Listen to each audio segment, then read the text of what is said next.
Hello everyone. Today I have Jing Yuan with me. Jing is a graduate from MIT and has maintained a very healthy lifestyle as far as anyone I've ever seen with a healthy lifestyle. An incredibly healthy person. And also has a very caring aspect to her, so much so that in the professional world she became a happiness engineer, which I've never heard of a happiness engineer. And so when she created that title, I was very intrigued about what that entailed. And obviously, I think care is at the core of a happiness engineer. So very excited to have you today, Jing. Thank you for joining us. I'm so excited to be here, Sam. So I'm going to just get right into it. You did give me a list of questions, so thank you for that. I'm going to start with the very first one, which is what areas of well-being are you most intrigued by right now? Mm. Um, so I always, one of my values is continuing to learn.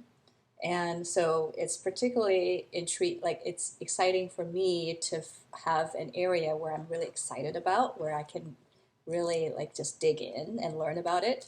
So what's really intriguing and drawing me into it more is are two areas. One is um, intuition, tapping more into my sense of intuition, and that's um, um, and I can come back and talk about what I've been doing in those areas. But intuition and tapping into my body as a sense to know what is the right thing to do or what's my next step to as a guide. And then the other area is women's health. So syncing with the moon cycle and being aware of how my body changes over the course of a month and how to tap into that for more well-being. So those are two areas that's really exciting to me right now. Yeah, I'd love to actually talk about both. Uh, so the first one you talked about is using your intuition, and I'm guessing you have a lifelong of using intuition already, so there's probably some new elements that you're interested in. And It's then the moon actually cycle. it's interesting. It's actually I've my background is engineering and technology. So I went to MIT, a technical school. So my upbringing and training has been analytical and use data, And science, which engineering electrical was engineering. electrical? That's right. Um, Actually, I did computer science and engineering both initially, and it was too much. I didn't like programming and having to follow the syntax of text specifically, so I switched out of that and became just focused on electrical engineering. Which is very math heavy. Yeah, yeah, more so than programming, Yeah. I guess. Yeah, so my my approach has always been analytical um, and data driven. So it feels fresh to me to be honing in more on the intuition side and heart and listening to my body more for decision making. And Um, can you give one recent example? yes, um, I had a I have a son who's 3 years old, and he Hi. goes to daycare. Yes, and um, at his daycare, there's been a lot of his. This is not his current one, but an older one that he's been going since he was one. And there's been some turnover and issues, and I've talked to other parents who had issues with the founder. So, we had play dates with the other parents and we talked about what we should be doing. Well, how should we kind of discuss our issues with the founder and how, like, we even had these are people in the tech industry, right? We had a whiteboard, like, over dinner, we jotted down the areas that we want to talk about. We took a picture of it and who's going to write the email to her? So, like, that was the thought process. Mm-hmm. Um, but then, I think that later, maybe after a few days, I just felt like this is not right. Like this, I just wanted to, and she, by the way, she moved to a different state, so it's difficult to reach her. So and to see her in person. So if it's she's close, it would be pretty obvious to have a meeting with her. But so instead of right, I just had the feeling that I want to reach out and talk to her. Mm-hmm. It wasn't like a. It just felt like I had a need to just discuss this with her, with the founder. So I picked up a phone and really I think we never really quite connected the way we did this time. So I'm really glad I did that, and it was a sense of it's a sense of feeling in my heart. I see. There's another, I guess there's another example that's related to intuition, because when you're and there's a great class, by the way, on Insight Timer, that is a 10 session course on how to discover your intuition and work with your intuition. And one of the key points in the class was when your heart is open, that's when you're most open to your intuition. So you have to When your be, heart is open? yeah, you have to be open to the universe and to hear what's coming, right? So I've had several experiences where my heart felt physically open, and I just Mm-hmm. felt a lot of emotion coming in. I don't know if you experienced times when your heart feels so full you just have to cry, or you need to have some kind of release because it's so full. Yeah, I often get that, Jing, when I think about just how incredibly miraculous it is that we're here right now in this moment. I mean, the probability of the universe existing and somehow getting to this point, and then all these creatures that came before us that are our ancestors, and then all the way down to us, it's an unbroken chain of life. So there's plenty of broken chains of life, but for you and me, both sides of our family, it's an unbroken chain of life to early life, and the probability of that happening is so insignificant. Right.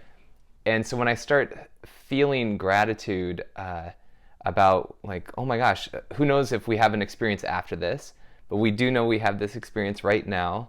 Yeah. And like you said, you can easily weep. It's such an intense, overwhelming sense of gratitude. And I feel like when people talk about having their heart open, I'm not sure if I'm having the same experience they're having, Right. but that's what comes to my mind, is that just intense gratitude of just what, how did we win so many lotteries to be Yeah, existing right now? that's amazing. I mean, like that sound like to to feel your heart opening with an experience that you're having every day. Basically, it's a gift to be able to have the capacity to feel that. That's awesome that you feel it around that.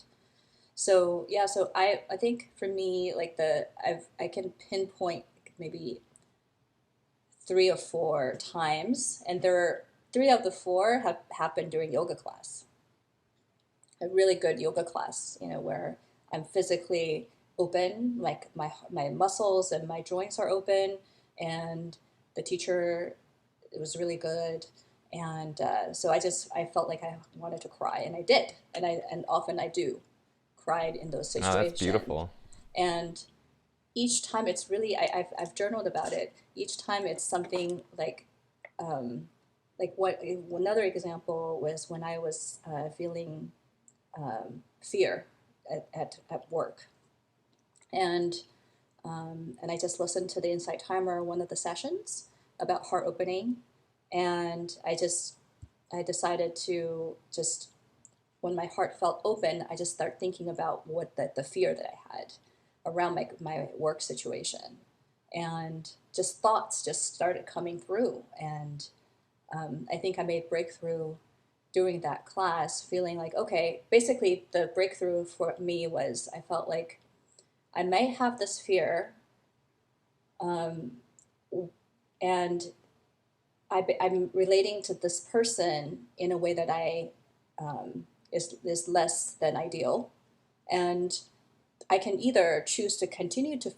approach that person with fear, or I can just put the fear aside and relate to him with an open heart.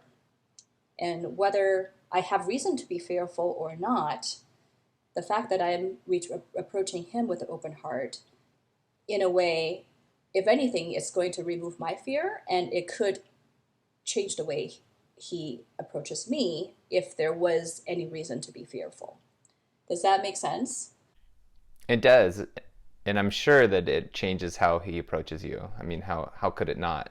Yeah, so I think all of that came out through that yoga session where my heart felt open, and I just this is information and guidance just coming at me. It just appeared. So that's really like I was really it's an incredible experience. That's beautiful. It reminds me, a friend of mine from my Berkeley days. He did his PhD at Berkeley, and now he's a high school teacher at St. Andrews, which is a premier boarding school, I believe. And it's the one where he went to high school, and he just loves it. And I'm going to mess this up, so hopefully I'll get a chance to interview him. But the gist of it is very similar to what you're talking about. He recognizes that he has some base level of anxiety when he talks to people. And so what he does is he tries to give to the person he's talking to what he would like to receive. And again, I'm not going to get this quite right, so I need to interview him separately. But the gist of it is that he is supporting them for who they are in that moment, and that he loves them, or maybe some other word, but it's all about support and kindness. And so he gives that to the person he's talking to because that's actually what he wants in return. Yeah. And he's working with high school kids, so what better people to work with to show them, hey, I care about you. Like you matter, you're an important person, and I support, who you are, what you're trying to create in life. So that reminds me of what you're talking about. That totally does. Yeah. How your perspective and attitude towards something, even if it's just what you're thinking, will have material impact, real life impact. Yeah, and I mean, I think some of the best teachers I've had in life would come at me with some element of that, where I felt they truly cared about me as a human, and it just is so much more connecting. And I definitely feel if you think you're being supported by someone, you're far more likely to open up to that person, or to connect with them, or work hard for them. If depending on the dynamic you have with that person, mm-hmm. whether it's a coworker, or a teacher, or whatever, mm-hmm. I definitely think these things influence. I think that would be really cool to find out more about this approach, because I'm sure it's a little bit difficult, because if you kind of it takes practice to, if there's, if it's not all one type of feeling, if it's not all care, or, there's maybe some caution or fear, and how do you just like cast the fear aside, the negative emotions aside, and focus on the positive, so you kind of bring that out of yourself and the other person. Like, that's kind of something that takes practice. Well, and I wonder, because you said the negative emotions around fear, I always wonder, so to me, I kind of think a little differently around emotions, because I certainly feel like all the emotions are so valuable to us, and fear is one of the most vulnerable ones to admit to. And it's not that I'll walk up to someone and say, hey, I fear talking to you right now. But if I am able to say, oh, I feel a little bit of anxiety, or, I'm kind of scared to talk to you about this and I don't know how to approach it. Sometimes that doesn't have a very great effect, but sometimes it actually does have a really positive effect to just be open about that. That's true. Depending on who I'm talking to and what we're talking about. Yep. I do want to get to the other question, which was, or the other answer you gave, which is you are syncing your feminine physiology with the moon cycle. Yes. And my first girlfriend in college taught me about that basically if you're out camping enough and you're seeing the moon on a daily basis, or a nightly basis, I should say, that your feminine physiology will automatically sync with the moon, so that you're basically ovulating with a full moon, and then the other portions the rest of the time, which amazed me at the time. I was totally amazed by that. That's interesting.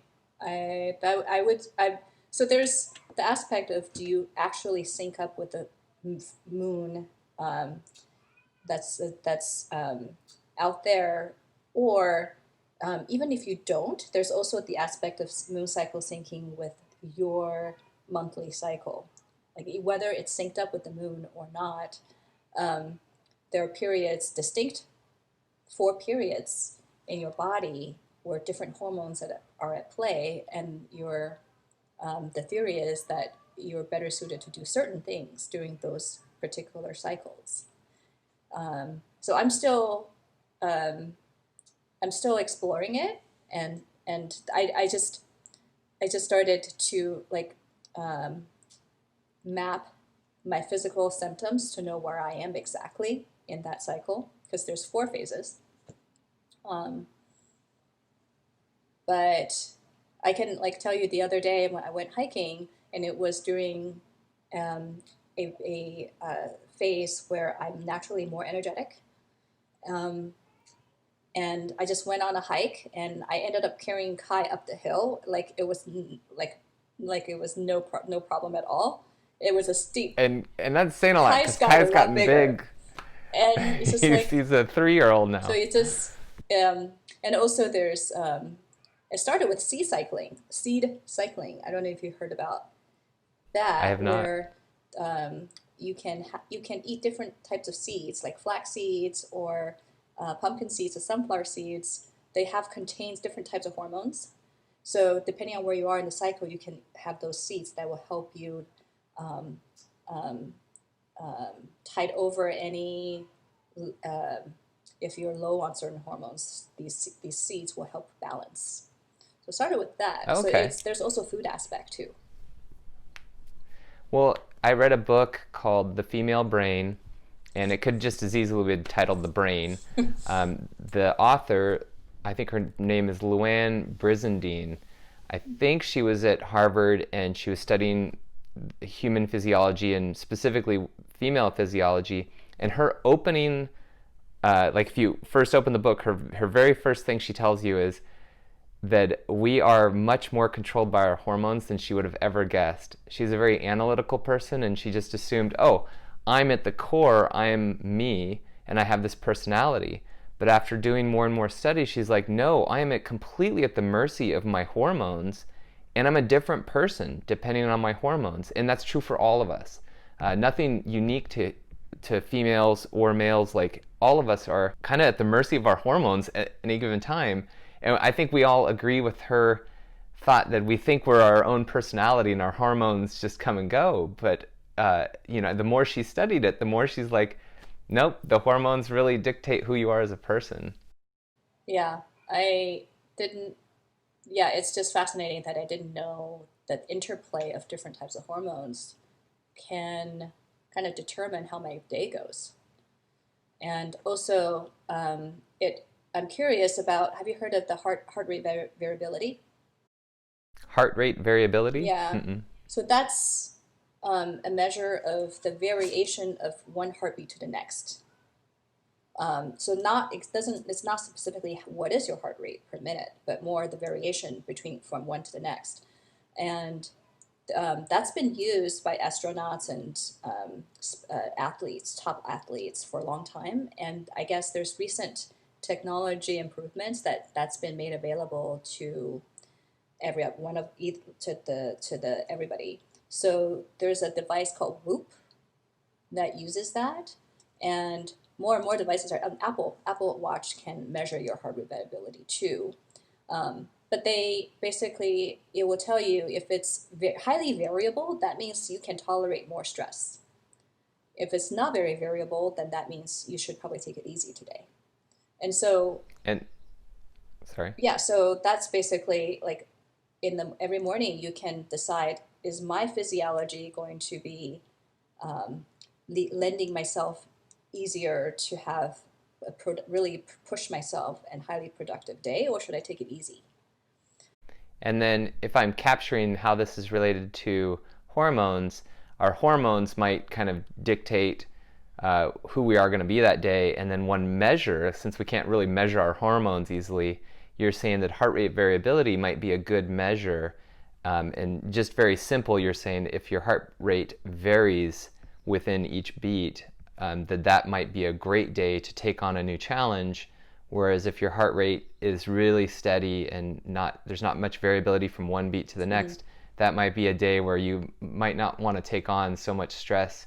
Maybe it's not the day to approach someone that you have a conflict with. And so if I'm hearing you, is that capturing what you're Yeah, I saying? think you're a step ahead of me in that well, and I think there's not a lot of studies being done on the women's monthly hormone um, fluctuations against the HRV, heart rate variability, to see if Ah, it's a good indication of the other. I'm not sure. So I think it would be really cool to have one of these devices have a test with women and see how does that map it out against a monthly cycle. But I definitely think they both have, both the HRV method and the hormonal method is basically trying to give people an indication of how much to push yourself and what kind of day you should be aiming for. Is it a day to step back and relax and just be, or is it a day to go out there and try out new things? well, and depending on where this went, this could actually really help men because women have a physiological Right. response so they can see where they are in their cycle Right. and take Yeah. guesses. Whereas we have hormones and we have cycles too, but because we don't have any physiological changes we can observe, it's hard to know that, oh, maybe I'm in the part of my cycle where I'm a little more irritable and I'm a little more likely to rip into someone for nothing. And maybe I can watch myself a little bit extra today. Yeah. So Yeah. if heart rate variability were some good indicator of the men's cycle, that would be so helpful because we really don't have any physiological um, reminders of where we might be in our cycle. Is men's cycle a regular cycle too, or is it could be Yeah, more and just for the sporadic? viewers, I heard this when I was in high school, and so now there's all this way of looking into it. So I'm going to tell you what I heard, and it could be wrong, and so I can always check after. But what I've heard is that men have a cycle, a hormonal cycle that's more like 22 to 25 days, so a little bit shorter than women's, Hmm. and it's just like the women's. There's different hormones at different times of the cycle, and we just don't have any physiological effects. So like women have obvious physiological signs of where they are in their cycle, Huh. and men don't. Interesting. Um, and so this could all be wrong. This could be, when you hear stuff in the 90s, pre-internet, the early 90s, there was very little fact checking. So this is something we could fact check very quickly, but that's what I've heard, and so it's always made sense to me because I do feel like some days I'll randomly be fragile, and other days I'll be able to move mountains in my life, and I do wonder if that's related to Yeah. hormones. Yep.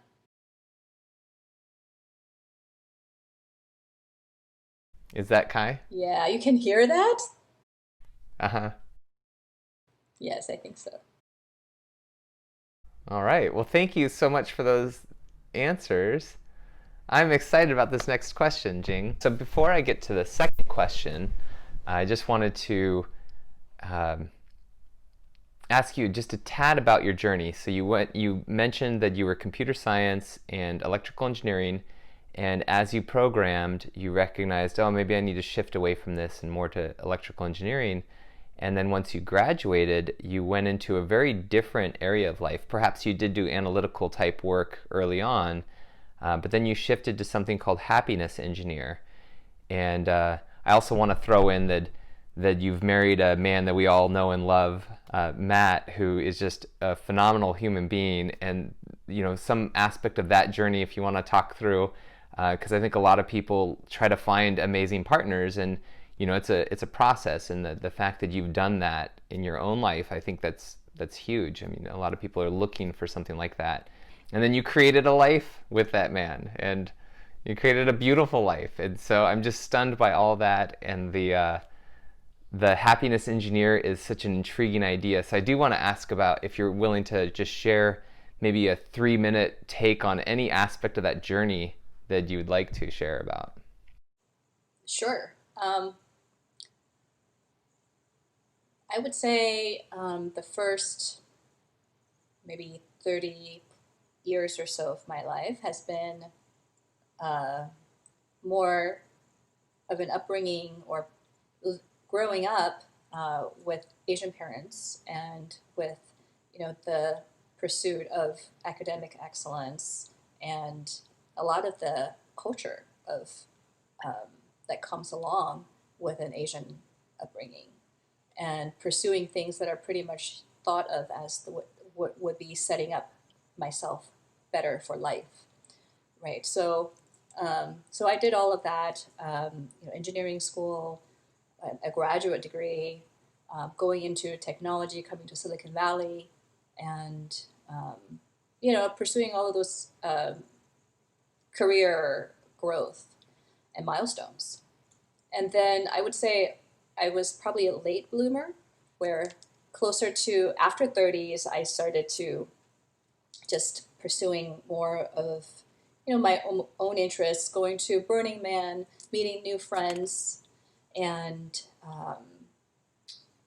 yeah, just experiencing life a little differently. So I would say I've been a traditional technology product manager and product marketing person for close to uh, 15 years. And after 15 years of that career path, um, a opportunity came along for me. Literally, the title of this opportunity was happiness engineer, and that was basically to take care of a startup of it fluctuated between 20 to 35 people and taking care of them and looking after their well-being. So that includes being there. And I've always had a passion for cooking. So I took the job to be an executive chef at the company and also managing team bonding and other types of well-being. So that was my life for a couple years. Um, and then I had a child. But that experience, along with my past career in product management, led me when it's time to get back to work, when Kai is old enough, to think about how can I um, combine them so that I can have both something that's truly rewarding. And I wanted to go deeper into well-being instead of focusing purely on nutrition.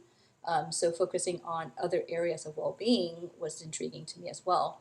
So that's when the opportunity came along to be a well-being product manager Oh my at my gosh. last So, company, in addition to happiness engineer, you've been a well-being product manager. product And manager. if you recall, Wow. I called you about consulting advice at the time, and I remember that. it was a consulting opportunity at the company, Oh, and and that was for the well-being yes, product manager. yes, Oh, and I remember the call, not the title. yeah, so the company, so the consulting work turned into a full time employment, so they wanted to pursue well being um, wholeheartedly. So that was my last position, and yeah, I think this is great direction for me. So I'm planning to continue that path. Um, and then I think around the same time, when in my 30s, when I just decided to like explore things that's really of personal interest, going to Burning Man and meeting new people, was when I met my husband at um, through mutual friends introduction. Um, and I think I've had various relationships prior, and what told me that this one was different was it just felt completely natural, and there's no drama. There's not like guessing of no playing games. Not that I'm, good at it anyway. Like it's just lack of guessing of what the other person's intent was. It's just he was Hmm. really open as well. So it's just refreshing from and different from my past experiences that that I think we also have a lot of similarities um, in terms of like one of my key values is balance, and that applies to all areas of life. Um, you know, all areas of well-being that you have listed. So, you know, knowing when is the tricky part. When to be analytical, when to be intuitive, when to be really healthy, and when to let it go and have um, a chocolate macaron. So so it's balance, and Matt has just really embodies balance. And he's um, admire that a lot in him. Well, and Yeah. I wanted to ask you about, it's a little bit further back in your answer when you were talking about happiness engineer and then your well-being product manager.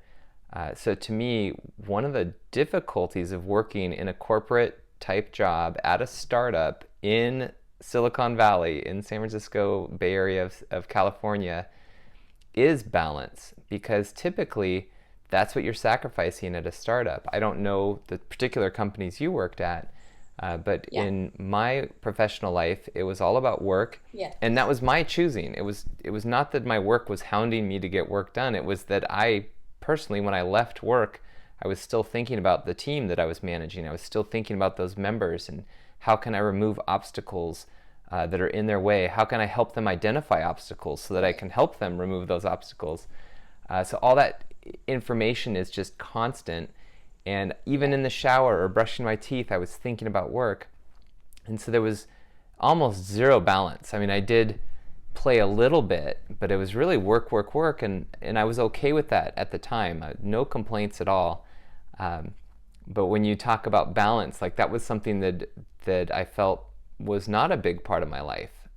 It was more like, oh, this is the section of my life where I'm devoting to work, and I have a little bit of balance where I have some fun and enjoy my life a little bit, but it was really work oriented.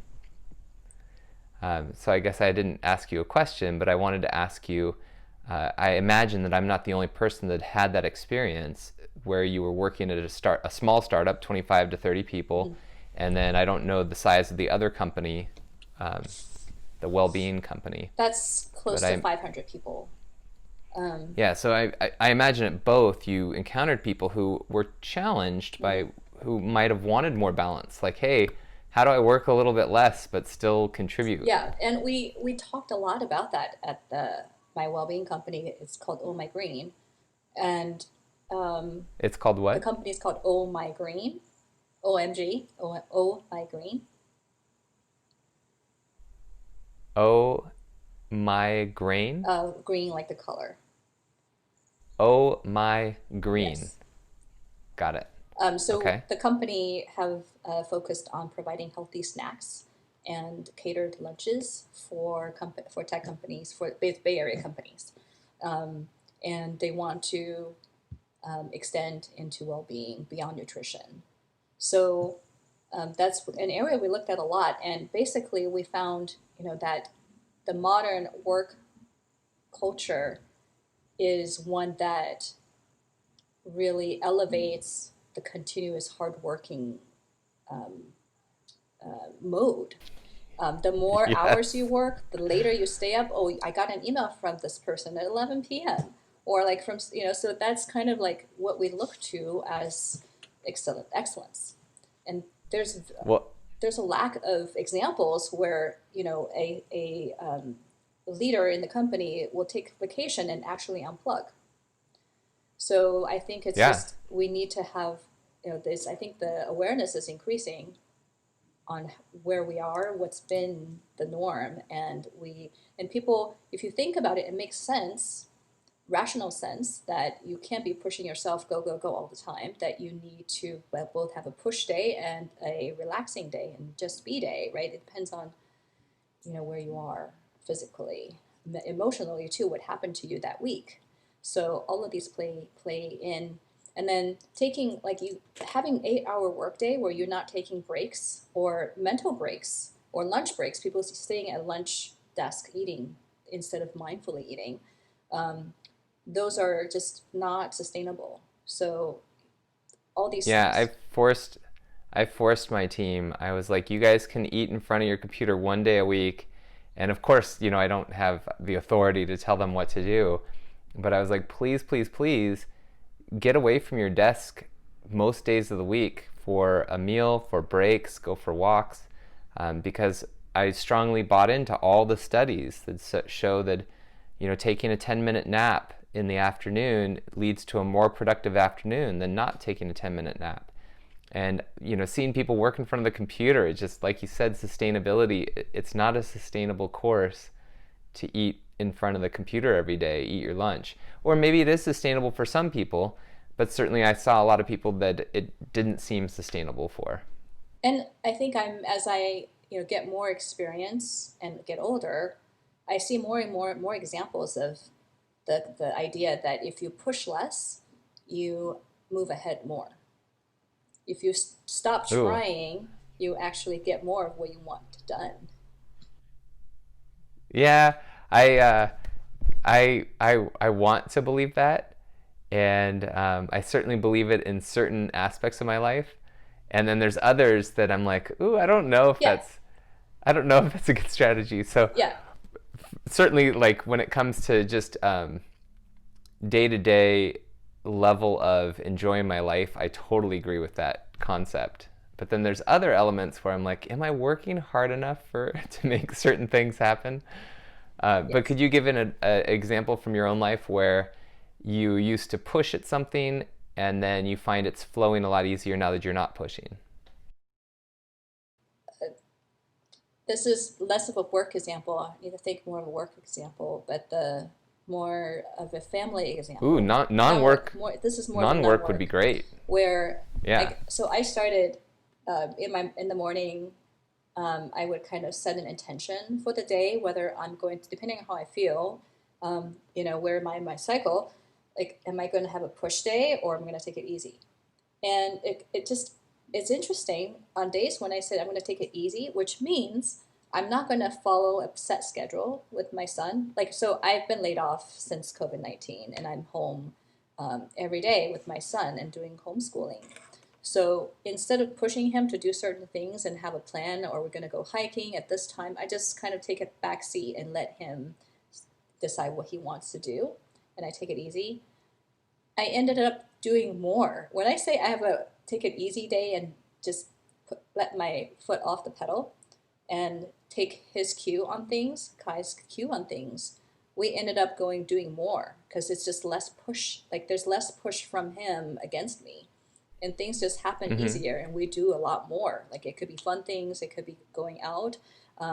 We cook, bake together. So it's just less resistance and that leads to more productivity.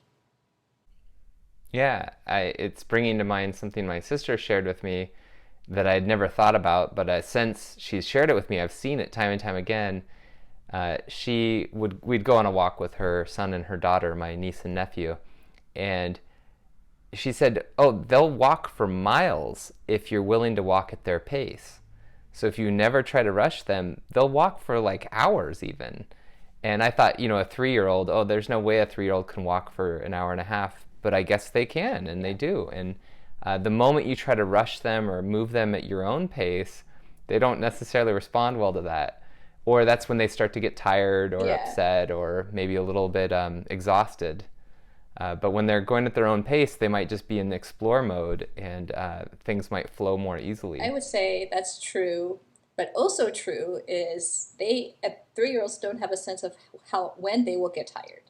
So it None at happens all, or really hungry, quickly or when they have to that poop. yeah, so we would be like far from home. I didn't drive. He's like, "Go, mom, let's go to the beach. Let's go to the beach." And he's tired. He can't walk. There's no way for him. Like I had to use all kinds of tricks to get him to walk a step. So there's like that lack of self awareness at that age. I miss that, to be honest, that like complete lack of foresight. You could just submerge yourself in something without any concept of, how you're going to extricate yourself from whatever it Yeah, is you're doing. And, I think it's true. toddlers, that's why you have to keep an eye on them because they'd get lost. They'd just explore and then they'd have no idea where they Yeah, were. And I think there's some beauty to totally, that. There's totally. some real beauty to that. Uh, I am going to move on to our second question because I kind of interrupted with another question. This one I'm really excited to ask you in particular, Jing. Uh, this question I haven't asked anyone yet, and so I'm glad that you're the first person. What's the closest thing to real magic? Um, Two things in my like comes to mind. Um, Motherhood, the whole experience, the whole thing, from getting pregnant to the birth to seeing him grow and seeing how I respond. It's just motherhood. Like I was thinking through like different areas of well being that you investigate, and motherhood touches on all of them. It's incredible um, opportunity to witness wonder and to grow and to learn about yourself and yeah, to witness this totally spontaneous and in the flow being and how they grow. It's just and um, he's 3 and his mind is developing and he's definitely saying things almost every day that surprises me and that gives me insight in how his brain is developing. So that's pretty magical just to see and go and be a part of that process and have a front seat. And the other thing is tangibly, it's the vision board. The vision board is pretty magical, I Ooh, think, but it's essentially it what you intend is can be reality. That's yes. And so for any viewer who might not know what a vision board is, typically a vision board is you put things on it that you want to have in your life. So one example is, let's say you've never owned a house before and you really want to own your own house. You might put a picture of a type of house you want to own, or maybe you just put the word house, or just some indicator on a board that shows you each day, oh, I want this. And what's amazing about vision boards, and I'm guessing that Jing is getting at, is when you look at that vision board 3 years later, you think, oh my gosh, all these things are now a part of my life. And I've seen that consistently across people who do vision boards, is they bring that into their world, and the vision board is just this nice visual indicator and a reminder of the things you're trying to bring into your yes, world. Am I totally. capturing that? It's just magical. And so, It's totally magical. yeah, Like it magic takes is, six. It's last my vision board from last year. Half of what I put on there has is a reality now.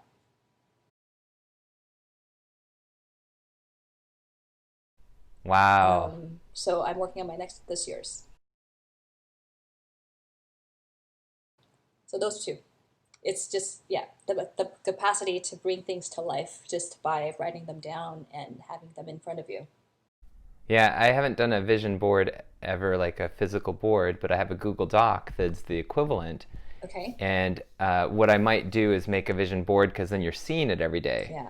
right? The Yeah. Google Doc I open once every six I, months, and I'm surprised. Oh wow, I've done these oh, things. okay. I think But the another friend of ours, April, she also has a document that she writes down. We're talking about this, but maybe it depends on the person. If you're a visual person, and I enjoyed looking for images that embody what I was looking for, what I was thinking. So one of the things I put on my vision board is I want something for my career on there, and I was looking at well-being as a career path at the time, and so I just came across this the movie Inside Out. Um, mhm. there's Joy, the character Joy, and so I just want that's the feeling I wanted to capture, and it makes me happy every time I look at her. So I just Yeah, cut out her picture and put it in my work set quadrant of my vision board and put Joy next to it. And that was before I had the Wellbeing Product Manager job. uh-huh. And in the course of being a product manager, I named Joy as our internal product name for this product, and it came into life. And I will say that for, I think the vast majority of people, even if you're not a visual person, there is some quality to being able to imagine something. And usually, like you said, you found some image that helped embody what you were trying to create. And as a hypnotherapist, what we're often trying to, what's better than words for a suggestion? What I helped a lot of people with hypnotherapy with is test taking ability. And of course, you could give them words like, you're going to remember the stuff you need to remember for the test. That would be one way to recommend that they do better on a test. But what's far more powerful for the majority of people is to envision themselves.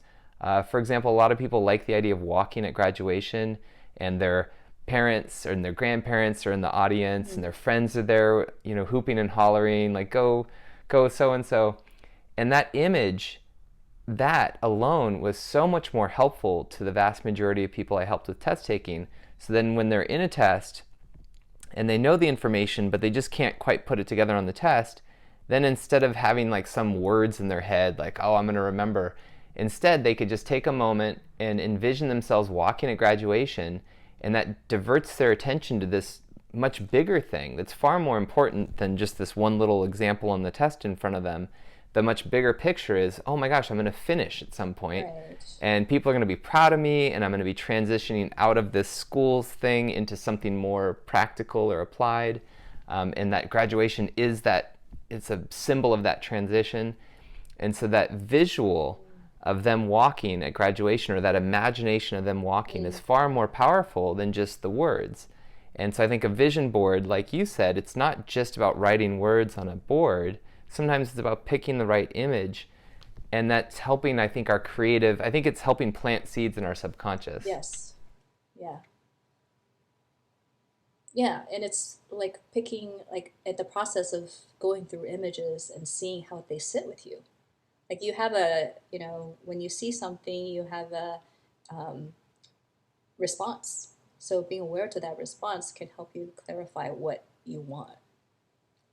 Yeah, and something I also love about vision boards, or the idea of writing down and giving a concreteness to some vague idea, is sometimes you revise and realize, oh, I don't really like this dream. Like, this isn't even my dream. This is me imagining what other people would be impressed by, or whatever got you to that dream. Some of the dreams you're like, oh, when I check in with myself, this isn't even my dream. This was me like trying to impress my high school friends, or something ridiculous. And so I think a vision board, like you said, how it's sitting with you, maybe 80% of it is sitting really well with you and you're making that happen, but maybe 20% of the vision board is on things that you're like, oh wait, owning a lotus isn't actually that important to me. Because I did find that in my journey. That would be an interesting explanation for what some of the things didn't happen. Would be they didn't happen for a good reason. Yeah, I can give you an example. I used to want to own a home in Hawaii, and own a home in Montana, and own a home here in Southern California. And I may still go through with that, but when I bought my first home, it was so much of my life force that was going into making that home the kind of place that I wanted to be, or I currently rent it out to people, and I still want it to be this wonderful place. I don't want to just have renters, and it's not just an investment for money. It really is. When I go there, I want it to be this beautiful place. I want it to be well integrated with the neighborhood, because the neighborhood's amazing. So it takes a lot of my life force. And I was like, wow, if I get a place in Hawaii, then I'm flying back and forth. So as I was making the dream happen, I modified it. And I was like, just because I had this dream doesn't mean that it makes sense anymore. Right. What's your new dream? What's your modified dream?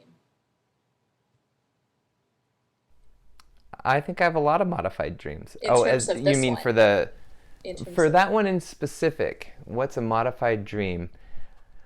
So I still split my time between multiple places, and for right now, I probably am going to invest in a property here in San Diego because I spend so much time here. But I might actually sell the property in Idaho. Wow. I'm not quite sure. Or maybe I'll just have two properties and see if I can manage that. But I've really slowed myself down, and I've got to own 3 different estates to, okay, I have one, and maybe I could swap, or maybe I could own both and manage them both. But I don't have, like, I wouldn't put anything on a vision board right now that's a replacement for that idea. I just sort of took it off the vision board and haven't put a replacement That's up, a great if point. that makes sense. Yeah. What's an example? You said that your vision board, there's a couple It things that didn't. didn't make the cut. Um, Do you remember yes, any? there's one that's financial. Wanted to have more of a passive income, something that Uh-huh. I can set up and I wouldn't have to worry about.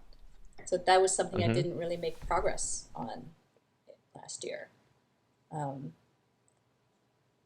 Another one is having more social dinners, having more casual and people come over and just get together and I would host dinner parties. Those were super fun when you did those. Uh, when I was back in the Bay Area. It's Yes, not a good year for that anymore. yeah, no, that's good, but um, So those were things on your vision board that you ended up not really yes, not making not really happen. making happen. Um, Mm-hmm. yeah, I think that maybe I don't know if I changed my mind about those things. I think they're still pretty important. Um, but I like there is going back to the ones that were kind of off, like I kind of like thought it was a shot in the dark, and I put it on my vision board. It was at the time we're still in San Francisco, and we were talking about moving. So I really liked the image of a house that had like greenery all around it. There's windows and like greenery and very natural setting. So I clipped that picture, and now we're living in Pacifica, in a Oh, valley. wow. It's we're renting right now, but this is it's just it manifests in different ways. So yeah, it's right by the beach, lots of trees. Um, Well, and I imagine you still own your home in San yes, we do. Francisco, and so you're probably renting that out, Yes, or you know, and then now you're renting in Pacifica, which I love. you love Pacifica. Uh-huh. Pacifica. I love Pacifica. It's so beautiful. You For know, those of you who don't know, Pacifica is just south of San Francisco, and it's a beach community with really nice hills. So there's so many homes that are just in these like little nooks that either look over the ocean or overlook some like kind of cool nature mhm. setting. But you're right there. You're so close to San Yeah. Francisco. It's not at all trouble to get into San It Francisco takes from there. 15, it takes less time sometimes to get to somewhere in San Francisco than if you lived in certain other parts of San Francisco. Yeah, yeah. Because also, Pacifica, you're on that freeway that just shoots you right into the Mission or it shoots you right into downtown. Yeah. And so we're renting a bigger place. So once this whole thing is over, you're welcome to come visit and stay with us. Well, and that's another point why. Oh, thank you. Thank you. I would love to. Uh, that's another point that the difference between owning and renting. So, as an owner, if anything breaks, I have to go deal with it. And I split my time between multiple geographies. So, it gets. So far, I've been very lucky that I'm able to take care of things fairly easily. Um, but when you're a renter, if anything goes wrong, you just let someone else know and it gets taken care of. So renting definitely has its Yes. positives. Yeah. So those are, I think those are pretty magical things. Ooh, I'm gonna shake up the order a little bit. Feel free If to you do that. could, if you could know the absolute and total truth to a question, Oh, yeah. what question would you ask? What's happening after life on this earth is over? Ooh, and you could know the absolute I want truth. to know what's going to happen after this. And what do you think the answer is? Well, I've been transcendental meditating, and there's, which is magical. It's really awesome. And this is a blessing from the company I owe my grain because they encourage people to meditate, and they provide a TM teacher. Um, so so what they talk about in A transcendent TM teacher, TM meaning transcendental, meditation. transcend. Why am I getting that word? Transcendental meditation. Hmm. Yes, so it's a teacher that that comes and teaches, and we have meeting like meditation classes. And what the TM philosophy and what they teach you is that that there's a collective consciousness that we go back. We when we meditate, there are moments when we can tap into that collective consciousness. We go to that level of awareness, and it's a state that's hard to describe because it's not something that we have we can describe using words. But maybe the closest could be sleep. When you're sleeping, you're not really having any feelings. You have, and it's a deep state of restfulness. You're recharging. You can, when you're, one of the goals for meditation, for TM meditation, is to relieve the stress that you might have built up, that your body stores. So through the process of meditation, you can release a lot of the stress, and by transcending to that level of consciousness, you can release stress. And also they've done a lot of studies, and the brain waves in the state of transcendence is where it's all of the brain waves around your head is in sync. It's all synchronized, versus normally one part of the brain is under one wavelength and the other one is doing something, like other parts are doing something different. But so on an EEG? Yeah. Like if you took an EEG, you're saying when a brain is in sync, that the EEG would look pretty uniform across the different parts of your brain. Mm-hmm. The waveform would look pretty similar, versus an EEG of someone who's out of sync, like depending on what part of the brain you're looking at, you would get a different wavelength. Yeah, it's a different. Okay. Yes, and it's a type of alpha wave, brainwave that you get into. But so I think what happens, is when we pass that, we permanently go back to that state of consciousness. So maybe that's one possibility. And I have an even more fluid thing in the back of my being, that the fact that I'm Sam Wilkie in this exact moment is so arbitrary, right? And that at any given time, like my consciousness, there's nothing unique about this being Sam Wilkie, because I could just as easily be a part of what you're calling the collective consciousness, but then I could also tickle into a consciousness from a different era and a different human. And there is no concept of time, because it's all accessible. Mm-hmm. Is the best word I can think of. And like you said, it's hard to put these things into words, these concepts. But for me, there's a very strong feeling that it's arbitrary to be in a consciousness in a particular time period, and that it, not that you and I have the ability to go into the collective consciousness and then into someone else's consciousness, but that doesn't mean it's not happening constantly at all times, right? Like just because we're not necessarily in control of it doesn't mean it's not happening.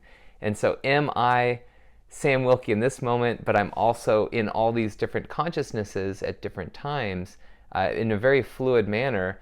But because of the way consciousness works, I get into this one consciousness, but when I'm in the other ones, I just think I'm that other person.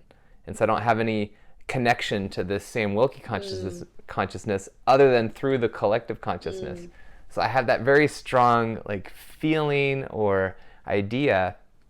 And when you start reading about metaphysics and the nature of being, a lot of philosophers come to these ideas that, hey, none of this could even exist without the concept of consciousness. And even physics support, a lot of physicists come to the same conclusion, that you can't really have a universe without consciousness. Consciousness is one of the fundamental key ingredients to anything existing. Yes. I think there's a great section in an Ayurveda book that I'm reading, which in a what Ayurveda book? Ayurveda, which is the philosophical portion of the transcendental meditation is actually part of the Ayurveda tradition. And what is Ayurveda? It is a Indian philosophy that covers all areas of life. It's the way you eat, the way you sleep, the way you meditate, the way you exercise. It's an ancient tradition from India. Okay. it's similar to traditional Chinese medicine in a lot of ways. So there's Ayurveda belief too that basically what you perceive and what is reality can't is all there is. There's a really elegant way that it's described. That kind of it's like a proof that that's what has to be. Yeah, it's pretty heady stuff, and it's interesting to me. The more I read about it, it's like the less I understand and the less I know. But I certainly keep coming back to this idea of a collective consciousness that you can join, but then arbitrarily you can leave, and time isn't really an important element. Another thing a lot of physicists talk about is that time is not really a fundamental variable in and of itself. There are fundamental variables, and time is just not one of them. Time is just something we use because we experience things in sequential orders in a way that we created this concept of time. But to me, the collective consciousness it's not a time-centric concept. It really, you can tickle yourself from a collective consciousness into any consciousness at any given time, and so time is irrelevant. Wow. That's what I come back to with the collective consciousness. I don't know how you see it or feel it or think of it. I don't have a sense of it because the glimpses that I've had in any glimpses of I have of it is indirect, because I think what my meditation teacher tells me too is you're so used to sleeping and that the consciousness feels like sleeping that you often do fall asleep. But I know there are times when I'm meditating and it feels like 20 minutes or half an hour has passed or even longer, where I have no collection of anything happening, like for a long time, but it's only 5 minutes that I checked my clock, it's only 5 minutes. So the sense of complete loss of time is a clue to me that I've been kind of connected to that consciousness. And it feels really restful. When I come out of it, I just felt rejuvenated. I see. So I've had the opposite effect, but you're saying you'll feel like 20 to 30 minutes has passed, but only 5 minutes has, right? Mm-hmm. Okay. I remember very vividly as a kid once, I was going to go collect worms to go fishing the next day, and you have to wait till nightfall for worms to come out. And I think it was like 8 p.m. And I just sat on the couch and I was like, well, I'm just gonna sit here for a moment and wait for it to get dark. And in Idaho in the summertime, you have to wait till like 10 p.m. for it to get dark. And so I thought, oh, I'll just wait for a couple hours. And I swear, it felt like I waited maybe 5 minutes at the absolute most. And I sat in that position for over 3 hours. It was so weird. And I was calm, I was comfortable, I was young, like just something weird happened where, oh, I'm just gonna kind of tune out. And I didn't fall asleep, I was sitting upright, there was no sleep involved. But somehow I sat in that position for 3 hours or, however long it was. It was a very long time and it felt like an incredibly short time. I think I have in other extent where I'm in the flow, I felt similar where time is longer, more time has passed than I am aware of. But I think with meditation, people have said that too with meditation. But in my practice, I set a timer, and maybe I'm still fairly new at it. That none of my meditation has gone past 20 minutes. I do 8 minutes. I guess that's the TM tradition is do 20 minutes twice a day. So 20 minutes. Okay. Well, what I'll do is I'll do 8 minutes, and then depending on where I am, I'll reset it two times or maybe one time. So, but for whatever reason, 8 minutes is kind of, I like stopping at that because I want to make sure, am I actually meditating or am I just thinking again? Because there's so many different forms of meditating. Something someone pointed out is it's like saying you play sports, right? Like if someone asks you if you play sports and you say, yeah, I play sports. So meditation, I think, is similar. Yeah. there's so many forms of meditation. But for me, the main two forms that I like, I recognize sometimes I'll just be skipping the meditation part and just be thinking again. So that's why I like to interrupt my meditation frequently, because I'm not that good at like the bigger chunks of time. I see. There are people who can do Vipassana, for example, Vipassana for an hour straight. I am not one of those people. Yeah, I have not tried those. There's two questions I want to get to, and then we can be done. From your happiness engineer and your, let me see if I can get this right, Wellbeing Product Manager. So from those two careers, but also from you just being a caring, loving, kind individual, what are some takeaways you'd want to impart to others, and not just others now, but others in the future? The idea here is this video probably won't get a lot of eyeballs on it anytime in the next couple of months, but if this channel continues to develop, there could be some future date, maybe 2 years from now, where a lot of people see this type of thing. Yeah. So what would you want to impart that would help people with some aspect of their well-being, and not just now, but kind of ongoing? The biggest one, I think it probably all comes back to one thing. It's self-awareness. I think what's going to contribute the most to anyone's well-being is the ability to be honing in and being aware of what you're going through from moment to moment. So having that ability to say, oh, I feel fear. Let's be able to sit with it and experience what that's really like and not push it away. And that's, I can because I think of the other things like taking a pause and meditate. That's I think I recommend that to anybody who wants to be feeling better, whether it's physical, mental, social, and all of those aspects, right? Is taking the pause. And what we talked earlier about is we go through our day being stressed, and thinking more work means more productivity. So taking a pause and meditate and coming back more rested and more balanced to be a better person to confront or to face the situation you're in. So that's one thing, but it goes back to self-awareness.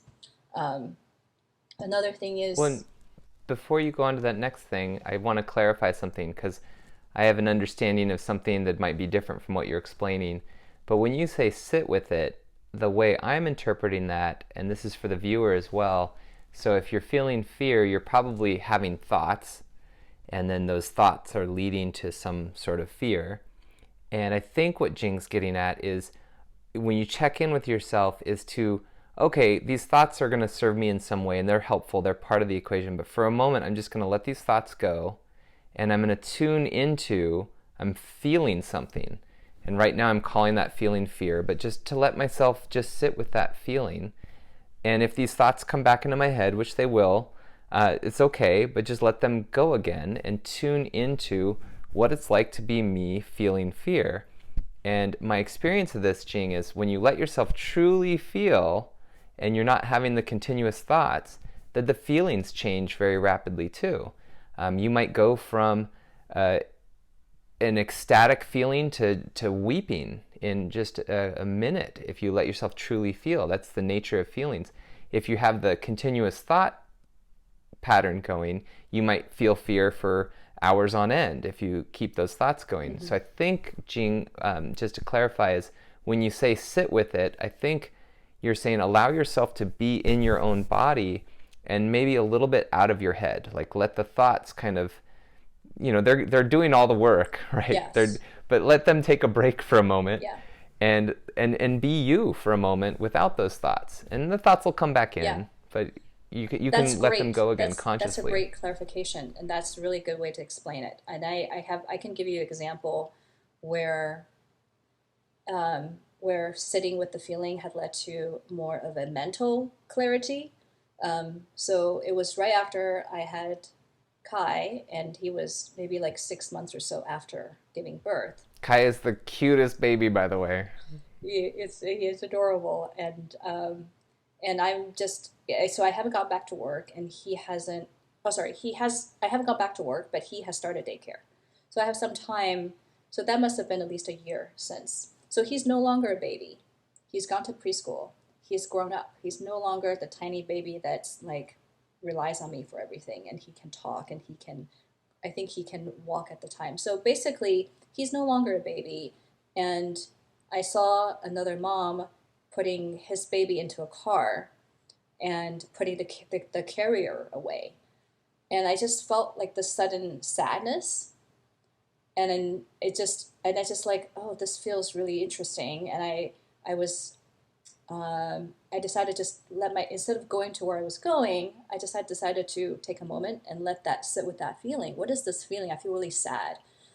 And I just sat down and I just felt what that feeling was. And I started crying. And I realized it's this missing. I missed the feeling of him being a baby, and that I'm basically, the baby is gone from my life, and I will never have that back again. So it's that sense of sadness and loss. But once I did that, cried, I got up, I felt just fine after. And I realized, and at the time actually, okay, I was also trying to decide whether I want to have another baby. So I think what led me to want another baby is the sadness of him no longer missing the baby version of Kai. And after that, I was just like, okay, what I'm sad about is what's gone, and do I really want to have another child? Not really. So it helped clarify where I was, but just by sitting with the feeling of loss. Yeah, and that's a beautiful one. So sadness is a sticky wicket for me because I've been very lucky that the sadnesses that I've felt have been generally tributes to something beautiful in my life that I miss. For example, my father passed away many years ago, and I feel a deep sadness. And I love that sadness because if I didn't miss my dad, I wouldn't have this strong feeling. And so to Yeah. me, the sadness is this beautiful tribute to this miracle of a man who was my father.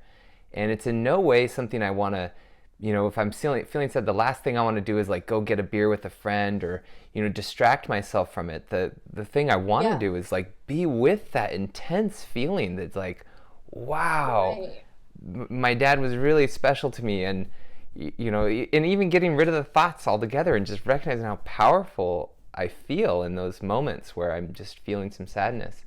And there are people who go to depression, and I know very little about that, so I'm not giving anyone advice on this subject whatsoever, other than to tell people of my own experience with sadness is that far from it being a bad feeling, to me, sadness is this beautiful tribute to something that was very important to me in my life. And it's almost always the case that you describe where it's like I had something in my life and now I miss that and I'm sad. Like, most of us who had childhood pets, we miss those pets because they're long gone.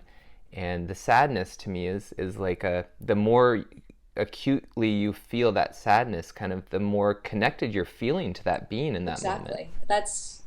I love that. It's true. I love how you described it. And I can feel, it's also almost bringing me back to that feeling. And I think it is a sense also of the connectedness that's heart opening. It is your heart opening, and it's beautiful and it's aching, but it's only there because it's beautiful, and you had that connection with whatever it is. It's beautiful. Okay, so then the takeaway that I think you would give to the viewers is to allow yourself to sit with feelings and to take time outs throughout the day, no matter what you're experiencing. Yeah. I'm adding some of my own language, but this is kind of the gist that I understood from what you were Yeah. saying. Yeah, and there's a lot of things that you can do because, and I think I've been lucky enough to get a lot of coaching from people who awesome coaches, And a recurring theme that that I can kind of lead back to is that concept of self-awareness. And Self-awareness, yeah, that's right. and one coach had told me to sit with discomfort, because usually what's uncomfortable is what will lead you to be aware of what's important, or what is it that you're trying to deal with. And that could be taking a cold shower when you're normally, dislike cold, and just put yourself in situations where it's uncomfortable. And that way you're more able to face discomfort and be able to sit with feelings that are uncomfortable. Um, And uh, sorry, no, I go ahead. interrupted. I was just going to say that discomfort, a lot of people tailor their lives around not being uncomfortable.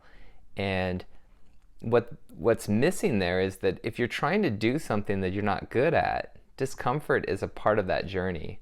So I imagine that your first day showing up as a happiness engineer, you didn't really know what to do, right? Like cooking was a part of it, but then you wanted to bring something. So I'm sure that there was failure along that path. It wasn't all successes, and I'm sure that you were probably uncomfortable at times. And well, I shouldn't put anything on you. I don't know what your experience was like to be you, so maybe I'll bring it back to me. When I'm trying something new, being uncomfortable is it's a great feedback that, oh, okay, at least I'm trying. Yeah. Because I would be just like if you're too comfortable, you just lie in bed all day and never do anything. Because there'd be no reason to get out of bed if you're truly comfortable all the So time. this reminds me of a recent podcast that I've listened to with David Sinclair. He's Are you familiar with him? He did a lot of studies Nope. around anti-aging. And Ooh.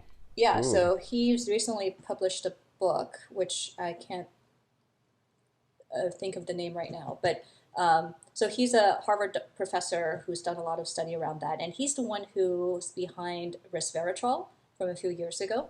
Mm-hmm. But he did Mm-hmm. his research was finding that discomfort triggers a physical protein in our body that helps with anti-aging process. I think I do know who you're talking about because I think you shared a video with me Ah, and he that's was right. talking about That's exactly right. this topic. So maybe if I can scrounge up that video, I'll put a link in the comment section of Yeah. this video. Which, by the way, if you're enjoying, please hit the thumbs up. That's really helpful. Or subscribe to the channel if you want to get more videos like this. Uh, Jing, I'm going to let you pick the last question, so I'll give you the choices. Okay. So thank you so much for your time today. It's been so much fun, The Sam. Thank you for. Yeah, I love our conversations. I feel like they get deep, but there's also practical sides to them, and there's fun sides, there's creative sides. So I'm really grateful. Let's see. Here's the 3 questions you can choose Okay. between. Life story in 4 minutes. What's a good book you read recently? Or if you were going to give a TED Talk and you could basically educate yourself on any subject, what would you want to give a TED Talk on?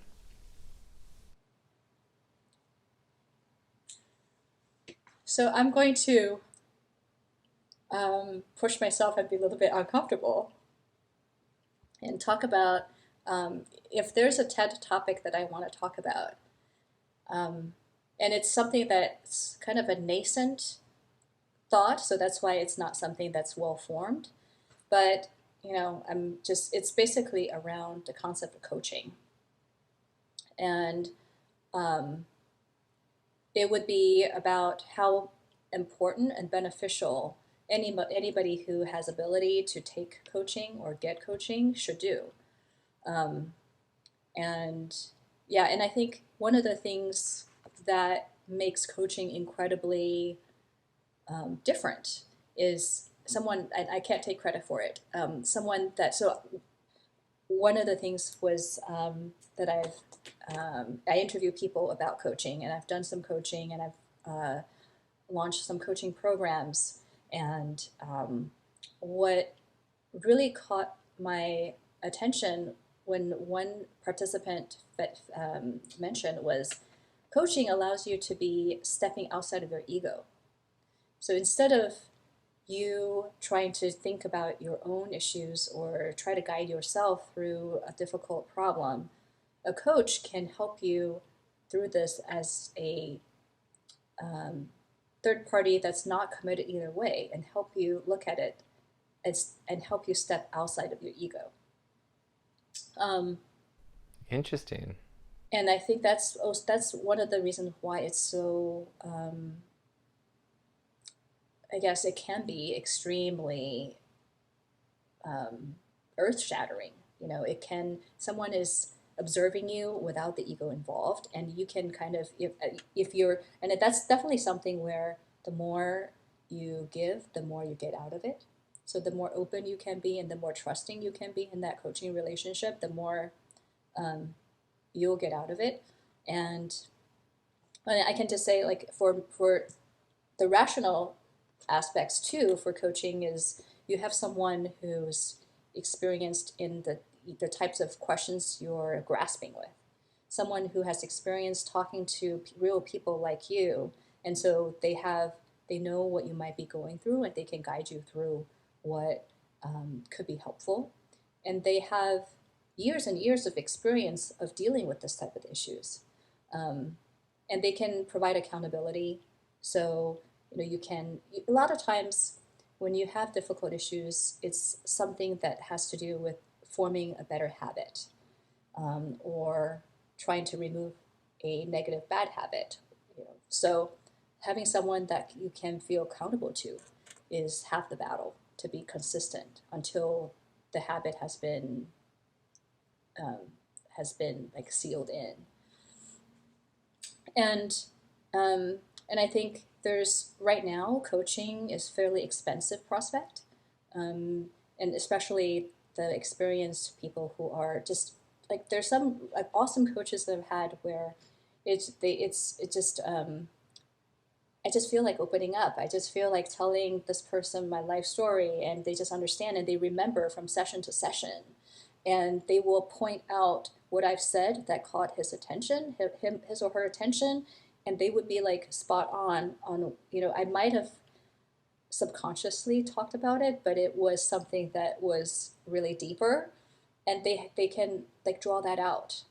And I've had experiences where I took a class, and this is the intuition class on Insight Timer, and I was trying to explore that, and it's around fear. And I talked to this person, this coach, and he was able to guide me further in to this experience deeper than I was able to go alone on this course.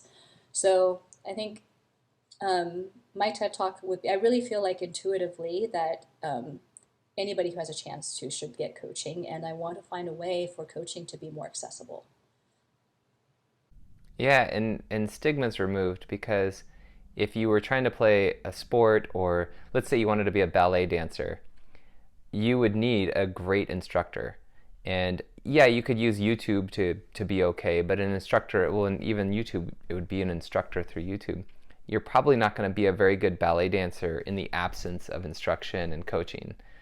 Same with ice skating, right? You're probably not going to become a very good figure skater if you don't have a coach there helping you. So there's no stigma whatsoever attached to a physical coach, a coach of some sort of physical exercise or physical sport. But there are stigmas to other coaches. For example, life coaches. There's very bad stigmas associated with life coaches. Or one of my favorite coaches is a therapist. I think therapists are wonderful for exactly what you're pointing out, is they help direct your attention towards things that just like fast forward you years in life. You're able to skip a lot of the difficulty because a therapist, like you've said about coaches, they've seen a lot of things that maybe you haven't, or they've worked with other people and they see patterns more quickly related to some aspect of your life that you're not, that maybe is a blind spot to you. So yeah, I love your idea that, hey, coaching at whatever you're trying to get good at is a good thing. And so I think life coaches and therapists are some of my favorite coaches in life, and yet there's a bad stigma towards it. And so removing that stigma, I think, would be beautiful. Hmm. And I imagine your TED Talk would do exactly that. Yeah, I think that I would love to do more So, in this area. and your TED Talk would basically be about the help of coaching. So if you're trying to do something in your life, be open to coaching. And specifically, I believe you had mentioned that, let's see, I went off on my own tangent. Let's see if I can remember. There was two things that caught my attention.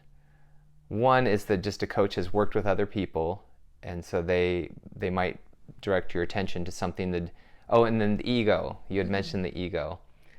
So for you, when you're working with someone who's coaching you, it helps you get out of your own ego. Is that what you were saying?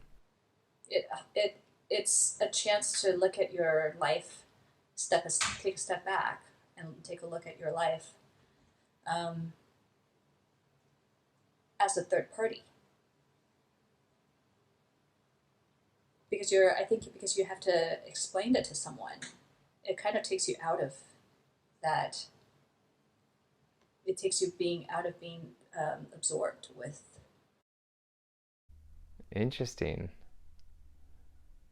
Yeah, I think that's true for an example I'm thinking of in my own life where coaching helped me tremendously, and I think that was true. And because we're kind of finishing up, I won't bore you with the details of that, but I certainly will bore my viewers on a different video with the details of that. But for me, yeah, it was really about getting out of my own head about something and getting out of separating yourself from the ego. Yeah. And going into some different perspective. Especially there are approaches for some coaches where they are looking at what's the root cause behind why you might feel a certain way, why you may be triggered by certain things. And that usually goes back to, what past. And for you to think about, what's triggering this may not be this issue at hand. Take a step back and think about your life and what could be contributing to that. That just helps. Is a way to step out of it.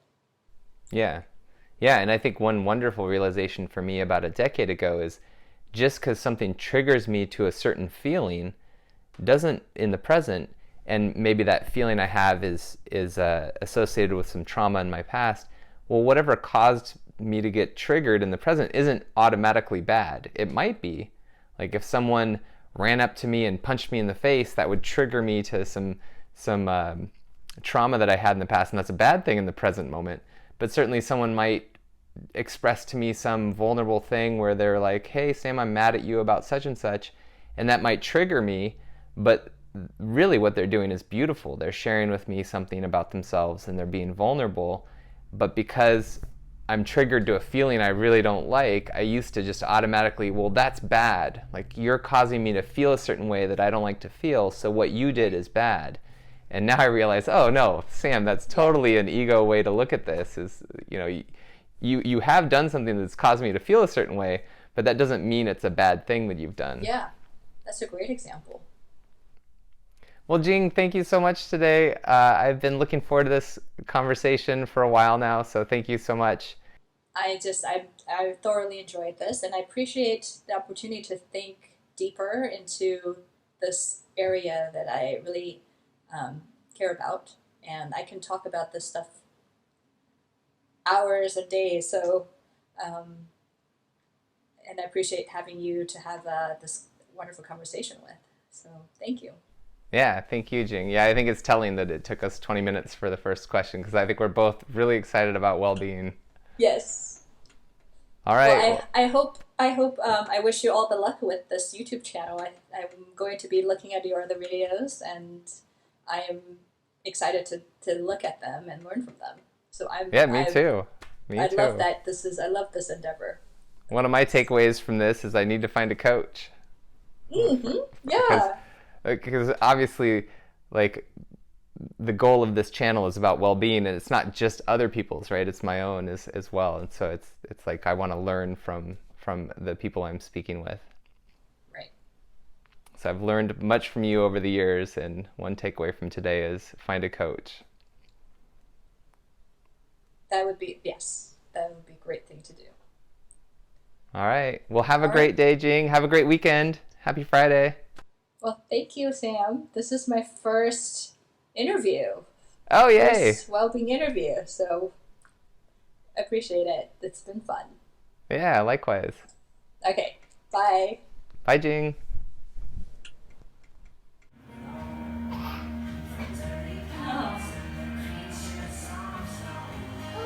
Oh.